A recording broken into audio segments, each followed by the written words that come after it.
Hi guys! Kamusta po kayong lahat? So today ay gagawa po tayo ulit ng general love reading. Thank you po pala sa tumatangkilik sa channel ko at kung bago pa lang po kayo, don't forget to hit like and subscribe para po updated kayo sa mga videos na i-upload ko. At kung gusto niyo po magpa-private reading, message nyo lang ako sa Facebook or sa Instagram, Lastella Micaela Tarot. Nasa description box below po yung link, okay? So, paalala lang po, hindi po lahat ay makaka-resonate. So, take what resonates and leave what doesn't. Okay? So, tignan natin kaninong energy kaya ang makukuha natin ngayon. General love reading. General love reading. Oops.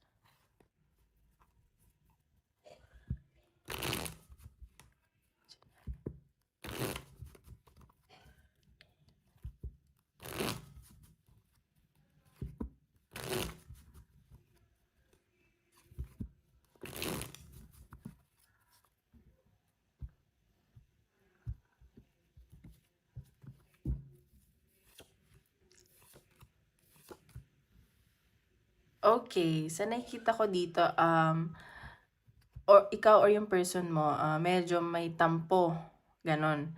At sa nakikita ko, parang may pinag-uusapan kayong, may inaasikaso kayong documents, and siguro about sa business, or sa money, ganyan. May nakita kasi akong ano dito pataasan ng pride, ganon. Or pera para sa anak, ganyan. So, nakikita ko ganyan. Siguro, mag-aaral na yung anak nyo, ayusin nyo na yung documents and yung pera, ihanda nyo na. Basta yung mga ayusin kayong papel. Pero nakita ko dito, parang may tampo, ganyan. So, tingnan natin. General love reading.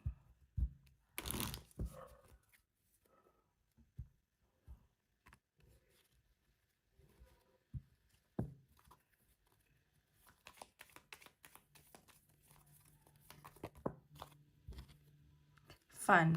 Okay. Sa nakikita ko dito, parang hindi ka muna nagpo-focus sa relationship. Nakikita ko, nagpo-focus ka sa mga friends mo, nag-aano ka, nag-enjoy ka muna, ganyan. Or nagbabala kayo ng person mo mag-celebrate. Ganon. Like, lumabas kayong dalawa or may kasama kayo, ganyan. So, ayan. So, pero nagdadalawang isip. Isa sa inyo nagdadalawang isip dito kung anong gagawin. Parang pinag-iisipan mo pati. Pero may nakita akong peace offering or gift. Bibigyan ka ng person mo, ganyan. Or ikaw magbibigay. So, tingnan pa natin. Energy ng person mo. Isipin mo yung person mo, energy ng person mo.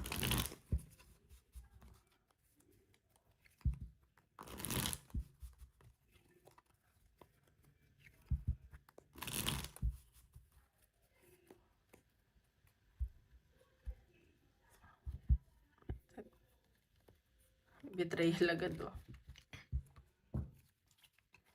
So, energy ng person mo.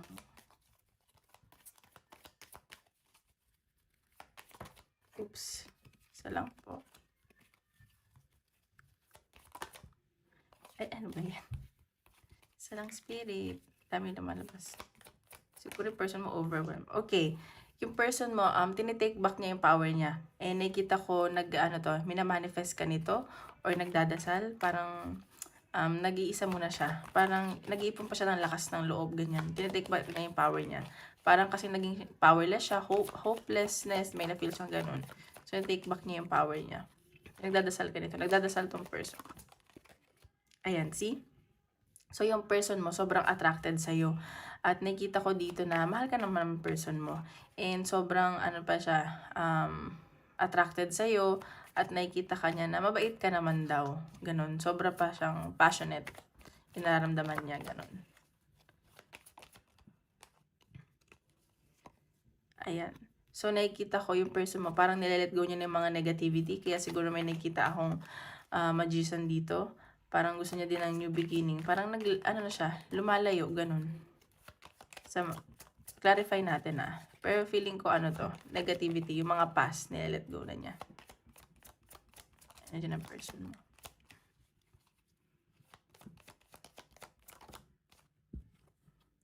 Ayan, no? lumabas din siya, lumabas din ikaw. So, sobrang passionate kayo sa isa't isa. Mahal niyo yung isa't isa. So, parang ngayon, nag-aano lang kayo, nagko-contemplate, gusto niyo muna mapag-isa, ganyan. Parehas naman kayo mabait eh. Pwede niyo pa tong pag-usapan, ganun. Tingnan pa natin. Or nilalet go niyo na ba isa't isa? Clarify natin yan.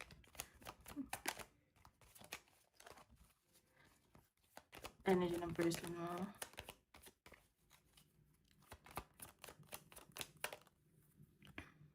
Ayan. Oh, okay. So, nakikita ko nga dito na parang nilalet go lang niya yung mga past na nangyari, yung mga negativity, at nakikita ko dito matalino itong person mo. Gagawa na siya ng action para sa inyo. Para sa connection nyo. At marami na siyang naiisip dito. Parang ano lang siya ngayon. Hindi lang siya makapag-isip ng maayos. Pero nakikita ko naman, aayusin niya to. Ayan, no? See? So, tinatake back niya yung power niya. Sabi ko nga, parang nag-aano lang to ng lakas ng loob. Parang mahina pa kasi siya ngayon, ganun. See? 3 of Pentacles. So, pag i-work out na to yung person mo yung connection nyo. At sa nakikita ko marami na kasing natutunan sa mga nangyari or sa mga nangyari ngayon at natututo pa rin naman siya. Sa buhay, lagi naman tayong learning. Alam mo yon, hindi learning from experiences sa present. Ano yan eh, like lagi tayong natututo. We never stop learning. So nakikita ko i-work out pa to. Willing pa tayo workout ng person. Gusto pa niya i-workout. See? So, humihingi siya ng tulong sa mga kaibigan niya. Baka humihingi siya ng advice, ganun. Hindi ko kasi nasisense na na third party to. Parang, siya, humihingi pa siya ng mga advice sa kaibigan niya na ano bang dapat niyang gawin. Kasi, yun nga, nag-iisip-isip siya. Eh, nakikita ko parang syempre kailangan din niya ng support system, ganun. Tingnan pa natin. Ilan din ang person mo? Uy, sana.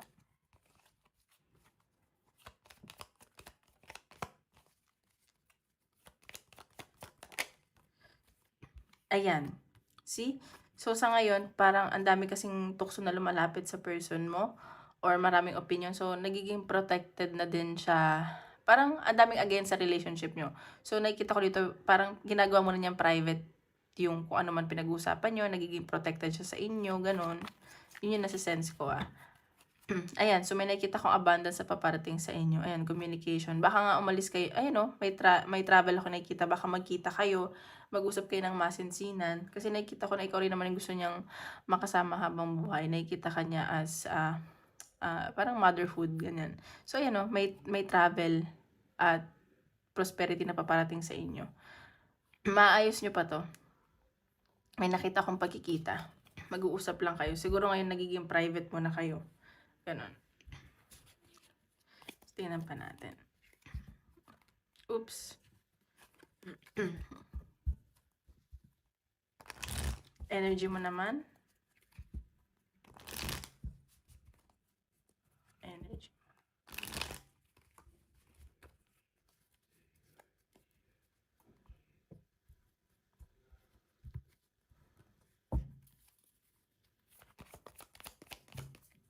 Ay, nahulog yung cards. Energy mo.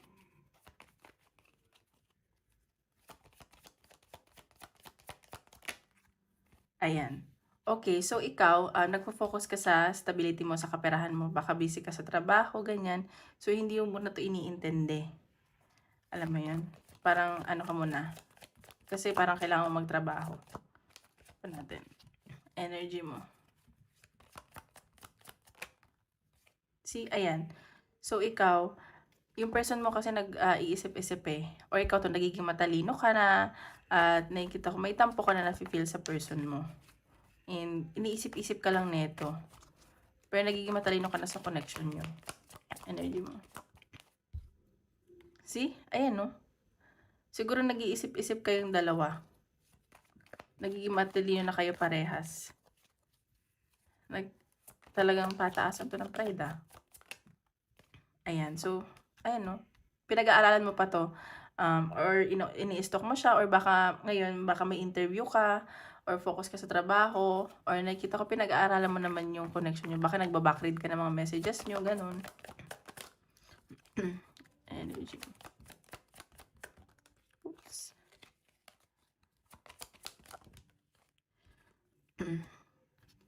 Dalawa yung lumabas. Okay, sa nakikita ko dito na siguro may taong pumapasok sa buhay mo, pero hindi na di mo siya pinapansin. Medyo ano ka lang, kasi parang natatakot ka na masaktan, ganyan. Or kung ikaw naman to or yung person mo, parang nababagalan ka. Parehas kayo nagpo-focus sa kaperahan nyo. Ganon. Natin. Energy mo. Ayan. So, gusto mo talaga ng new beginning. Gusto mo ng new ideas, ganyan. So, gusto mo din, alam mo yung gusto mo magpahangin, gusto mo mag-isip-isip. Yung humihinga ka muna. Ganun. Pero gusto mo talaga ng new beginning. Ayan, no? Namimiss mo din yung person mo. So, baka may anak kayo or may pet kayo. At namimiss to ng person mo. Namimiss mo siya. Ayan, baka nga magkita kayo.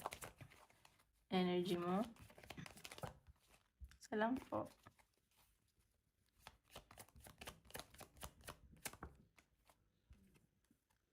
Ayan.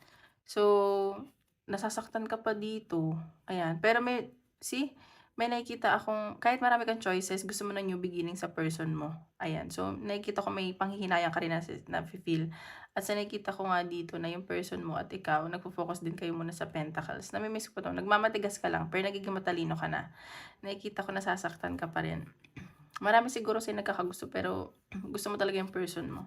Alam mo yun? So, wait lang guys. Nahulog lang yung card. Kunin ko lang. So, ayan. Sorry. Nahulog kasi card. Tingnan pa natin.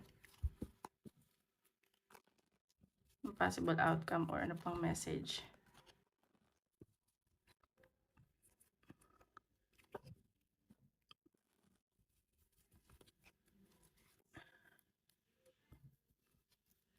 Hindi ko kasi ma-shuffled. Ay, sorry. Ayan. Love reading. Ayan, soulmate. Oh, baka soulmate kayo ng person mo. Ayan, sabi ko sa inyo, magbabalikan kayo. Baka kailangan nyo lang ng space, huminga, ganyan, magpahangin, ganun. Soulmates daw kayo. Kaya siguro di kayo nag-work. Magkalayo ba kayo? LDR ba?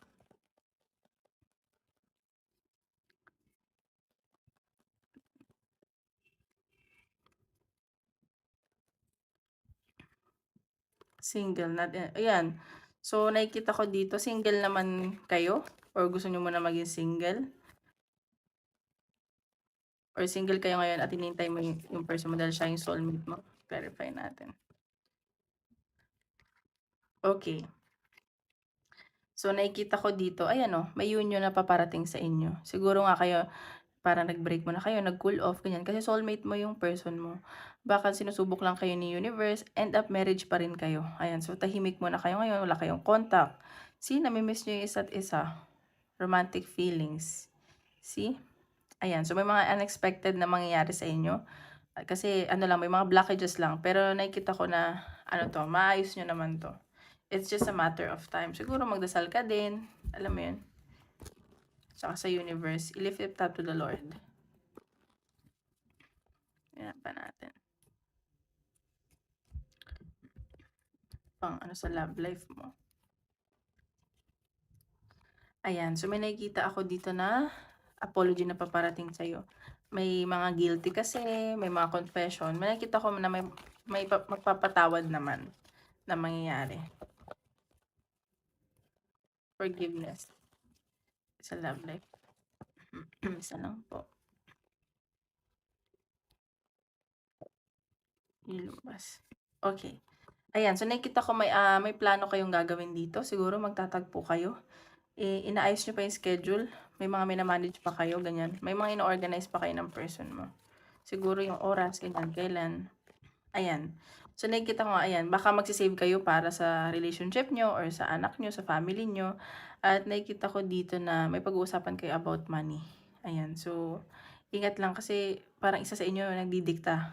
So, ayan, may nakikita akong offer pa parating sa'yo, gift. Baka bigyan ka na regalo ng person mo or ikaw. Ayan, magsisimba kayo.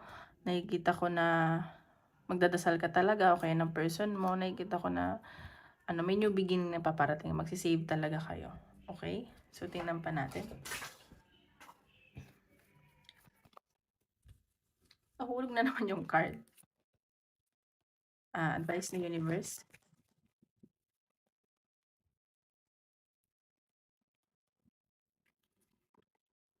Stars, you can manifest your every wish. See, sabi ko sa iyo eh. So, i-manifest mo lang, mag-pray ka lang, at nakikita ko na may magbubunga naman sa kung ano man yung pinagdadaanan nyo ngayon ng person mo. Siguro sinusubok lang talaga kayo kung hanggang saan or anong gagawin nyo, susuko na ba kayo or ganyan. So, ayan. So, yun yung pinapakita. So, tingnan natin, ano naman, career. Wait lang, hulog na lang yung card.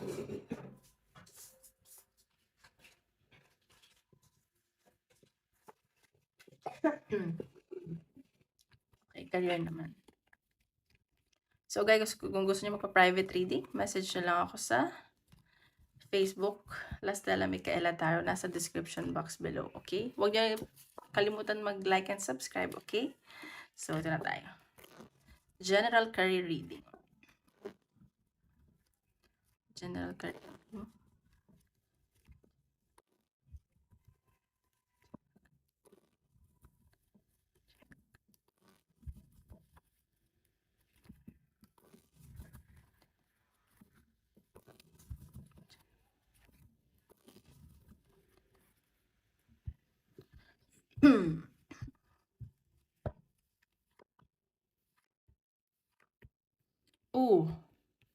Bakit ganun? Nakikita ko dito na parang nagdadalawang isip ka na dito sa career mo. Like, 50-50 ka na ba sa trabaho? Aalis ka na ba? Nagdadalawang isip ka na eh. Parang hindi na okay sa mental health mo, ganyan. Or sa nakikita ko dito na yung mga friends mo sa work, parang nakaka-stress. Ganun. Ayan. So, ingat ka lang. Baka may magpa-trigger sa'yo or may pagtatalo dyan sa trabaho, okay? Parang 50-50 na yung work mo. Tingnan natin. Career? Oops, isa lang po.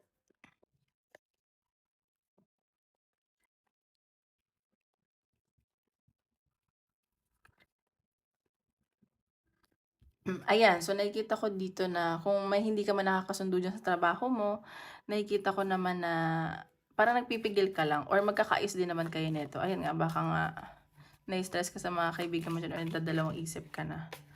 So, may nakikita naman ako na magiging maayos naman daw. Mag-meditate ka lang daw. So, mag-create ka lang ng boundaries.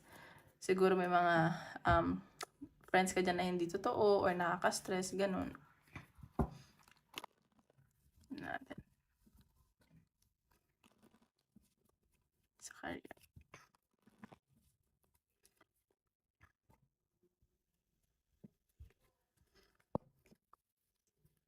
Career.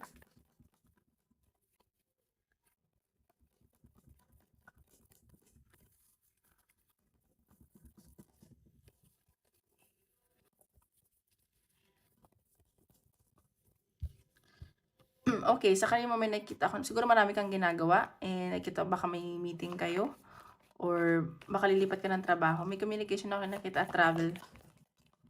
Lilipat ka ba ng work? Clarify natin.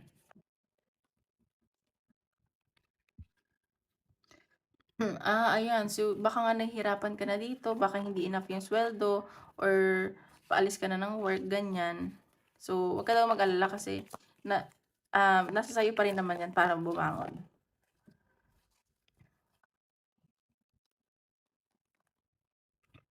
Okay, baka gusto mong lumipat ng trabaho. Nakikita ko kasi na hindi na okay yung sweldo dyan or natotoxican ka na, ganyan. Ayan. So, may nakikita naman ako na celebration. May tutulong daw sa'yo na isang tao. O baka person mo to. Nakikita ko may celebration. Ayan o. Magkikita ba kayo ng person mo? May nakita kong paglipat ng work. So, tingnan pa natin sa career. Sa career. Or umalis ka na sa work.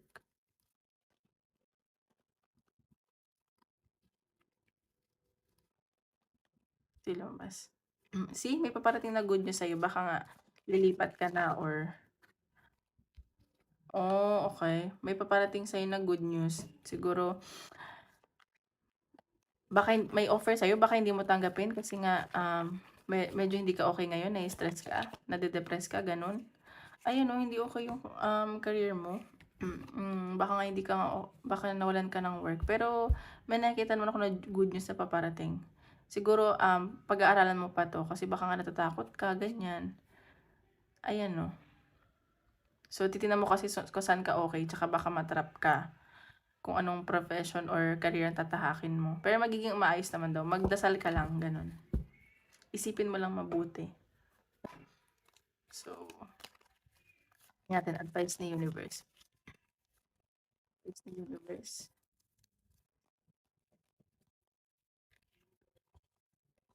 Choosing your path, all is possible. See? So, baka nga may pinag-isipan ka dito, baka alis ka sa current work or nawalan ka ng work at nakita ko lalabas, lalabas, magpapalit ka ng career. So, wag kang mag-alala, all is possible naman daw. So, maging simple ka lang muna daw. So, kung magta-travel ka, wag ka daw muna gumastos-gastos. Alam mo yun. So, mag-save ka na, ganyan. May nakita akong travel, so baka mapagastos ka. Answering the call. The time is now. Ayan. So, ngayon, tingnan natin. Isip ka ng tanong. Natin ko sasagutin ni universe. Anong sagot ni universe?